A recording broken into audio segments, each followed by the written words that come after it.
In this example, let's find the center, vertices, foci, and graph the hyperbola y plus 3 quantity squared divided by 9 minus x minus 2 quantity squared divided by 25 equals 1. Okay, it's in standard form. So we can immediately identify the center. Be careful here. The standard form that we happen to be looking at is y minus k quantity squared over a squared minus x minus h quantity squared divided by b squared equals 1. And so the center, remember, is hk. So the thing we're subtracting from x is going to be h, and that's got to be 2. So the first corner of the center is 2. The thing we're subtracting from y inside those parentheses has got to be k. Oh, and it's not, I suppose technically it's not quite standard form, because you'd have to write this as y minus a negative 3 for it to be in standard form, so that k is negative 3. But we remember you just take the opposite of the operation that you see. Oh, negative 3. So the center is 2, negative 3.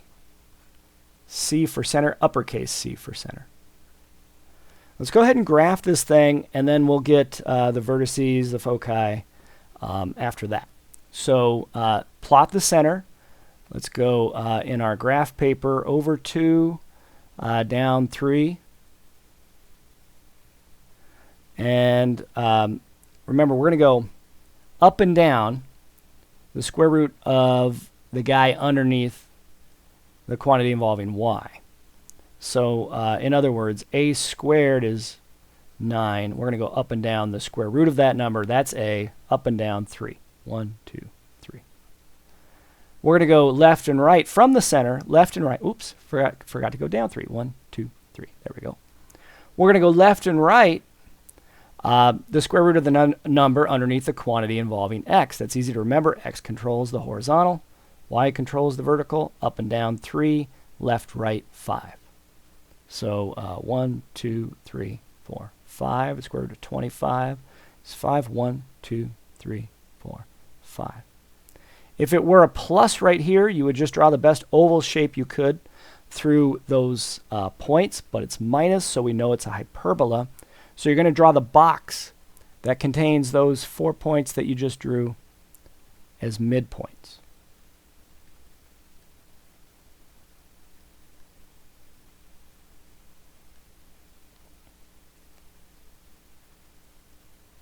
And the extended diagonals of the box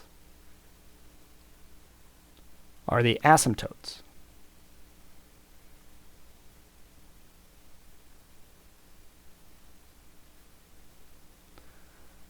I'll scoot this over so you can see it better.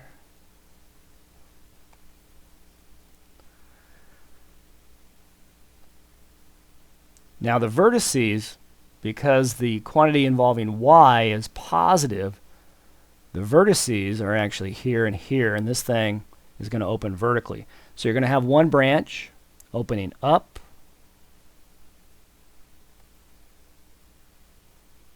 kind of like so, following the asymptotes accordingly.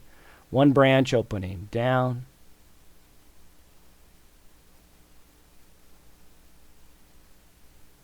something like that. The vertices, well, this vertex is at 1, 2, 0. So V for vertex, 2, 0. The other vertex, I mean, you call this V1 if you want, or V or V2, I don't care. And then this one, if we call this one V1, it makes sense to call the other one V2. This one is V2, and it's at 2, 1, 2, 3, 4, 5, 6 down. So 2, negative 6. Remember, the foci lie on what we call the transverse axis, which runs from vertex to vertex. And it lies on the extended line segment. That would be the extension of the transverse axis. And so to get to the foci from the center, you go out a distance of c from the center along that transverse axis. So, that's lowercase c. C squared, remember, for a hyperbola is a squared plus b squared. That's the relationship there. We know that a squared is 9, b squared is 25, so c squared is equal to 9 plus 25, which is 34. So c is the square root of 34 if you just think of it as a positive number, and then you add and subtract that from, in this case, the y-coordinate of the center, because you have to go up from the center to the focus above the upper branch and down from the center to the focus below the lower branch. So the foci, long story short, take the center, and in this case, since it opens vertically, add and subtract c, lowercase c, root 34 from the second coordinate of the center to come up with the foci. Now, let's also find the asymptotes, the equations of these asymptotes, because you're going to have to do that in the homework as well. So the formula we talked about for finding the asymptotes when it opens vertically looks like this. Y minus k equals plus or minus, it's a over b if it opens vertically for the slope, or slopes of both asymptotes, and then x minus h.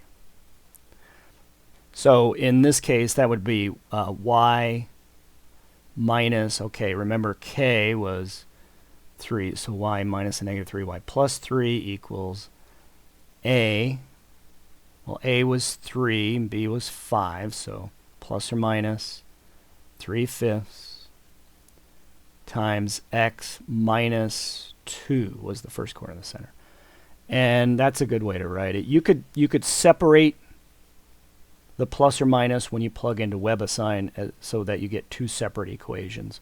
But it won't necessarily make you solve it for y in WebAssign. So here it all is.